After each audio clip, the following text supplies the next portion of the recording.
Am I the asshole for getting into an argument with my husband because he left me during surgery? I am a 25 female, and my husband, 27, and I have been together for almost 4 years and we do not have any kids. I had a same-day lumpectomy surgery yesterday. The tumor is not believed to be malignant, but I wanted it out since my mother had breast cancer. My husband got the day off work and drove me. The surgery was delayed for about 3 hours, and my husband was getting impatient. The surgeon finally came in and said she expected the surgery would take an hour. After she left, my husband said he was going to leave the hospital to get lunch when I went under since he hadn't eaten that day. I wanted him to be able to eat and was trying to be brave, but I really didn't want to be left when the surgery was only supposed to be an hour, so I asked him if we could pick up food for him on the way home. He gave me the impression he would stay, and I was wheeled away. Fast forward to 30 minutes later, I was being shaken awake by a nurse who told me I was sick and she was trying to get in touch with my husband. Apparently, during the surgery, my blood pressure dropped rapidly, and my surgeon was able to get the tumor out in 20 minutes. My BP was 70/30ths by the time they got it out, and my lips had turned blue. I was very sick in my room. I was bleeding through my internal stitches, coming in and out of consciousness, and was vomiting, all the while. My nurse was trying to track my husband down. My surgeon called him, but he did not answer. I'm very thankful for the sweet nurses who took care of me and reassured me. It is the next day now, and I'm very emotional and angry about the whole ordeal. My husband did not apologize and has been incredibly defensive about the whole thing. His explanation for leaving was, I went out and got lunch, and then I was getting gas because I was low from driving your ass around. The surgery was supposed to be an hour. How was I supposed to know your heart could have stopped? I told him he had one job, which was to stay with me and tell me what the surgeon says. I could get over him leaving if he was apologetic or remorseful, but I'm shocked at his words. How little he seems to care for someone he claims to love. In his defense, he cared for me last night when we got home but left today after we argued. I'm sure I'm just still really emotional from anesthesia and being a bit dramatic, but I can't even look at him the same. He is usually attentive and caring, so I am baffled. I'm sure he thought the chances of anything going wrong were slim, but I can't understand his thought process. I sat for hours and hours in waiting rooms during all of my mother's breast cancer procedures and was nervous to even leave for a minute to get food. God forbid I don't have cancer because I don't trust him with anything medical now. Anyway, I'm unsure what I hope to get from writing this to strangers. I just needed to vent. Not the asshole, I'm really sorry you went through that, and he's not being supportive. Did he actually say, from driving your ass around? That's incredibly insensitive. The fact that he ignored the phone calls from the hospital is suspicious. Did he say why he did that? Married man here, not the ops. The only reasons I would leave the hospital in a situation like that is if I had to care for our 3-yo. You said you're childless. He has no leg to stand on, no defense, and I'm deeply shocked on your behalf. His behavior is inexplicable, and as for the comment about driving your ass around, a massive what the fuck to that alone. How dare he feel inconvenienced by taking you to the hospital for an operation? Edit for a PS. Hope you get well soon from an internet stranger. I went out and got lunch, and then I was getting gas because I was low from driving your ass around. The surgery was supposed to be an hour. How was I supposed to know your heart could have stopped? Wow. Talk about a cold-hearted response. Anesthesia hangover or not, I don't think you're being dramatic. That's an incredibly cruel thing to say to someone who not only just got out of surgery, but also had such serious complications. Not the asshole. I am kind of appalled that he even wanted to leave in the first place, to be honest. Not the asshole. Also, when was he planning to eat before the surgery was postponed, exactly? He didn't bother to eat breakfast. He didn't fill up the car before he drove you to the hospital. It must have been dangerously low, right? Otherwise, why would he be refilling it while you were in surgery? Is he always this disorganized? I hope your recovery goes smoothly. And I had a tumor removed in March.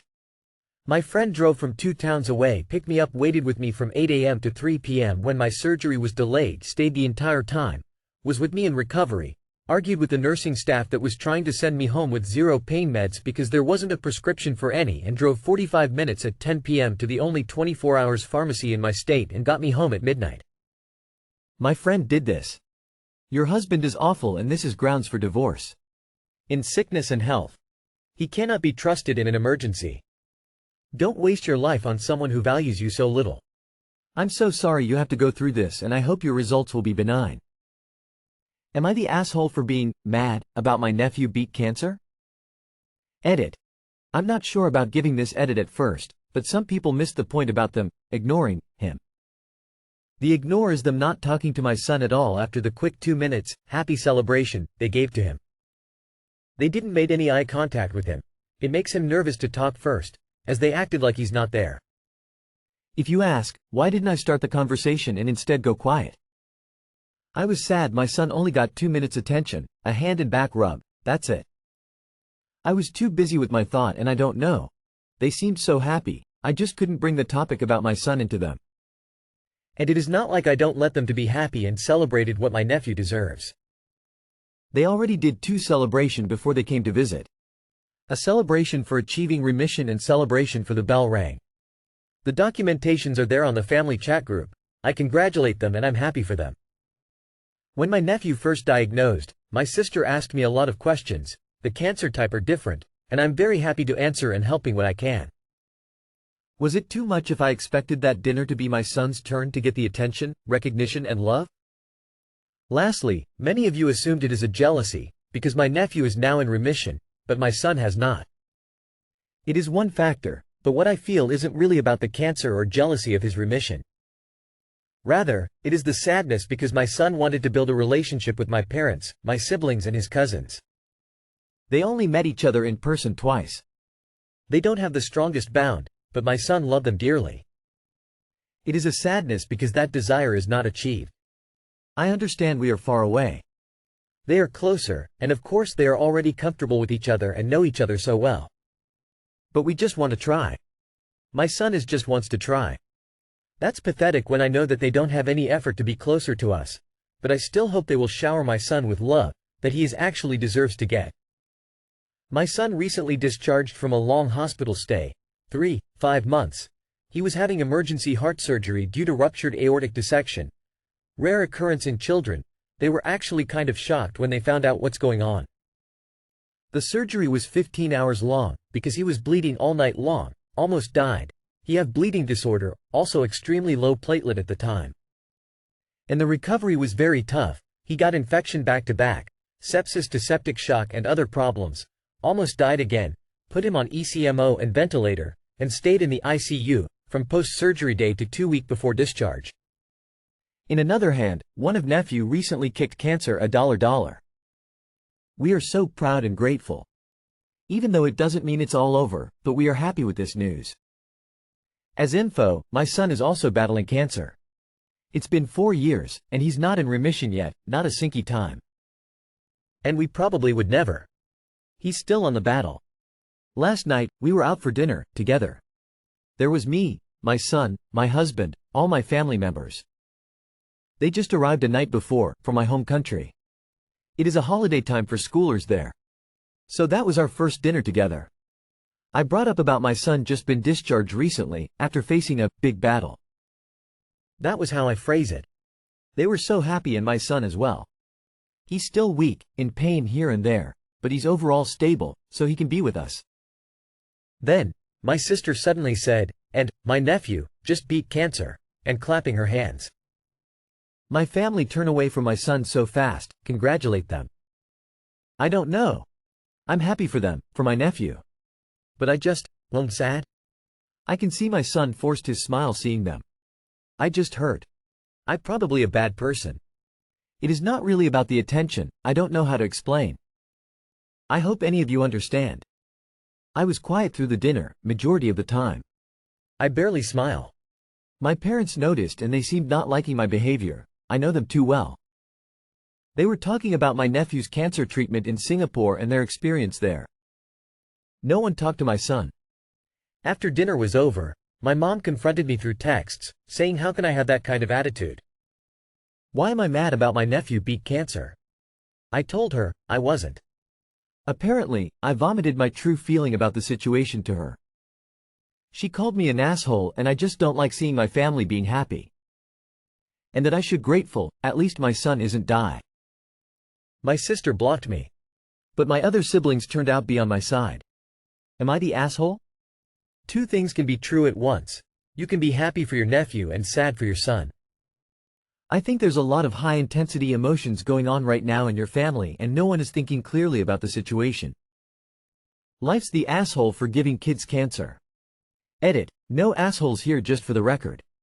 Sending you love op, hang in there. Op, not the asshole. I think your sister doesn't know how to read a room. She practically interrupted you and didn't give any attention to her nephew. She then had to start talking about her son. I don't think you're mad about your nephew. I think you're pissed at your sister for her crappy timing. She could have said something acknowledging how strong her nephew is for fighting through his battles. She then could have gone into saying something like, "It's always hard when our kids have health struggles. I am so grateful for my nephew getting better and for my son beating his cancer." Let's all take a moment and acknowledge how strong both of these boys are. Edit, grammar, typo. I think no one is really the asshole here. Everyone should be happy that everyone is beating cancer. You should all be celebrating the fact that all of your children are getting much healthier and in less danger than before. It is pretty disturbing the cancer rate in your family though. You may need to check environmental factors that are contributing to that. People voting you are the asshole clearly don't have children battling cancer. You can't be the asshole for feeling what you were feeling op. You aren't upset that your nephew beat cancer. You're upset that when your son needed support, it was not given, because your sister chose an inconsiderate moment to announce her own son's successful recovery. Nobody is an asshole here as far as I can see. But your sister may or may not have done that on purpose. I don't know the woman personally so I can't say for sure, but that felt a little like a one-up from a sibling. Rubs me the wrong way a little. But nah. Just let them know that you aren't upset for your nephew. You just felt like your son got sidelined. And they both deserve love and attention. Is this the same son with both MS and eosinophilic asthma? Wow, the poor kid just can't get a break. Am I the asshole for not taking the blame for unknowingly breaking a mom's rules for her kid? My 41 female daughter, 15, had a sleepover a couple of days ago with 4 of her friends. From what I observed, the girls had a lot of fun together and were all very respectful of each other. My husband, and most of the girls' parents thanked me and my husband for hosting and said positive things, but one texted me a list of all the things I did wrong. The first thing that upset this mom was the fact that my daughter and her friends went swimming in our backyard pool. When the sleepover invites were sent out via text message, I asked the moms if they were okay with their girls going swimming. All of them said, yes, or, that's okay with me, except for the complaining mom, who simply liked my text. I assumed this meant yes. I would not have allowed this had the girls not been forced to pass a swimming safety unit, which included a swim test at the end, for their PE class. Additionally, my husband completed a lifeguarding course from the Red Cross and passed with flying colors. The mom's second issue was the food the girls ate, which she deemed unhealthy. I, however, did not see an issue with this because I think eating junk at sleepovers is okay. The next issue was the movie the girls watched after dinner. Since some of the girls are 14 and others are 15, we told them no R-rated movies, but other than that it was up to them. They ended up choosing The Fault in Our Stars, which the complainer deemed inappropriate. The final thing she was mad about was the fact that the girls didn't actually go to sleep until midnight. As a mom myself, I understand because I want my daughter to get enough sleep. However, both my husband and I do think that sleepovers are a time when it's okay to stay up late, provided the kids let the parents sleep, which my daughter and her friends did. Additionally, the girls woke up at 8:30, meaning they got about 8.5 hours of sleep. I received the complaining mom's text on the day after the sleepover. The text said, "Thank you for having my daughter over. It was generous of you to open up your home and graciously host her. However, I feel that many of your decisions were questionable and inappropriate." She then proceeded to list her objections with specific reasons for each one. I then replied, "Please tell your daughter thanks for coming. She was a pleasure to host. I understand your concerns, but considering that you never communicated your expectations or rules, I don't think it's fair to place the blame on me. If we ever do things like this in the future, please make sure to let me know of any restrictions ahead of time. Thank you and have a lovely weekend. She then responded angrily that it was my fault, and when I texted her to say sorry, she didn't respond. Am I the asshole for not taking the blame? Not the asshole. You hosted a normal sleepover for your teenage daughter and her friends. Ms. Stick Up the Butt texting you to complain that a bunch of teenagers went swimming, ate junk food and watched a teen romance movie is ridiculous. I am surprised she didn't critique what you served for breakfast.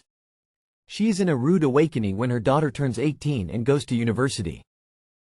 More often than not, the young people who went hog wild had been raised by helicopter parents who monitored their diet, social media and every other aspect of their lives. University life was their first real taste of freedom and they embraced it with gusto. Not the asshole. I feel sorry for this girl. Her mother might ruin her friendships. Who expects to sleep early and eat a healthy meal for a sleepover? It's like serving salad at birthdays and asking the kids to do their homework. Your answer was very well written. The mother should have shared her concerns with you before the sleepover. Not the asshole. This lady doesn't seem to have any idea how sleepovers actually work, which I mean, fair, I guess? But you did lay out your plan and she didn't ask for more info or what her expectations would with concern to her daughter. She couldn't have expected you to have the same exact rules for your daughter as she does for hers, especially at a sleepover. I feel sorry for your daughter's friend. Absolutely, unequivocally not the asshole. And your reply was gracious AF. The girl's mom is completely wrong, completely controlling, and is going to cause her daughter lots of problems in future. Unfortunately, if you change the way you host your sleepovers, they are going to suck completely. What sleepover involves healthy food, going to bed early, etc. But not only is mom off the wall for those expectations, she's caustic and argumentative. It totally sucks for the daughter, but I would never allow that kid over for another sleepover. Thank you for hosting, but here's a list of what you did wrong. FOH. Not the asshole. And your apology to her was completely unnecessary. They weren't smoking crack and kicking puppies. They had a normal sleepover with supervised and well-considered activities. I feel bad for that girl though. Not the asshole. You have nothing to apologize for. It sounds like that mom just wanted to complain. I feel bad for her daughter more than anything because she is, if she's not already, likely to be excluded from parties, and even friend groups, as she gets older. Her mom sounds extremely controlling, and probably picked the sleepover apart as the daughter either excitedly told her everything she and the other girls did, or was forced to tattle about all of the bad things she was allowed to do. Am I the asshole for giving back a gift from my parents during family therapy? A year ago I, 16 female, learned that my parents had been lying to me, and my dad was not my bio dad. For me, it wasn't the lie alone that caused problems, but the reason for the lie and the overall actions. My real dad didn't abandon me. He didn't walk out. He wasn't some asshole or deadbeat. He was in an accident when I was 5 months old that left him permanently disabled and unable to do anything for himself. My mom filed for divorce a month after the accident because she realized he wouldn't recover. She met my stepdad, and I call him that now, during that period, and before I was 2 they had him adopt me. My real dad's family wanted to be in my life but my parents refused and told them my stepdad was going to be known as my real dad and they didn't want to share me with them. My stepdad didn't want to share the title of dad, didn't want me to know I wasn't his blood. So they lied to me and hid it from me. They returned and/or destroyed any attempts my dad's family made to reach out. And because my dad was alive technically, just not able to make choices for himself, they couldn't get any grandparents' rights to see me. I found out the truth when a cousin from my dad's side reached out to me on social media last year. She sent me photos of me as a baby with my dad, sent me photos of me with that side of the family. She explained some of what happened and told me they had always wanted to know me and she'd always been aware I existed. She was like 16/17 when she found me. I searched our basement records one night, where all the paperwork is kept, and I found the birth certificate with my stepdad's name on it. But I also found the letter they got with it stating the changes had been made to father. I confronted my parents and I was angry they refused to acknowledge it. They tried to pawn me off and told me it was a lie and I shouldn't trust randos on the internet. It was only when I started calling my stepdad by his name instead of dad and saying he was my stepdad that they decided we needed therapy. It took 3 months for them to tell the truth. It took more months for them to admit why they had done it. They didn't like when I told them they did it for them and not me. My parents said they did it out of love for me. I said they did it to be selfish, to claim me as theirs and not have to share me. I can't forgive them for it and they still keep me from my biological family. So during our last session in therapy I took off the necklace they gave me for my 13th birthday. They called it my daughter necklace, and I gave it back to them and told them I reject it. It went a little crazy after that and I stopped listening and they fought with the therapist. They told me I was being cruel with my actions and it wasn't right. Am I the asshole? Not the asshole. Have you met your birth father or your paternal grandparents? I can't believe your mom would keep a whole side of your family from you. I don't blame you for being outraged. I think you're entirely correct that they did it for selfish reasons. Not the asshole for anything you said or did in the family therapy session. Perhaps solo therapy would be a good idea for now. Your mom and stepdad have made ignorant choices. They haven't physically hurt you. They cared for you. They lied to you. You are still hurting and in shock. They went overboard in pushing the daughter status because they were trying to keep the lie going. There's a lot of presents a parent can give a 13-year-old, including jewelry, but calling it a daughter necklace speaks volumes under these circumstances. The necklace was a symbol of the lie they told and you have now liberated yourself from the lie. Where it goes from here will not be resolved overnight. Take care, op. They told me I was being cruel with my actions and it wasn't right. Pot meet kettle. I doubt they'll ever fully acknowledge what they did was wrong. Once you're 18, you'll be free to make your own choices. Maybe then they'll come to understand. Not the asshole. Not the asshole. Your mother chose cruelty and has spent your entire life covering her lies. She abandoned her marriage and robbed you of family. Her actions are unforgivable. Not the asshole. Lying to kids about the facts of their birth is unconscionable. But frankly, I'm more worried about you than I am about them. How are you going to process this news in a way that helps you find peace instead of lifelong resentment? Don't let them take your sense of self or your inner peace from you. A lifetime of anger will only wreck your own life. Cruel is what your paternal family has endured. Not only having their loved one in a terrible accident but then being denied his child. Cruel is lying to a child about who they are. Cruel and selfish. I am so sorry you have been denied half of your family for so long. And I am sorry your mother and stepfather continue to try to do so. Their actions are despicable. Not the asshole.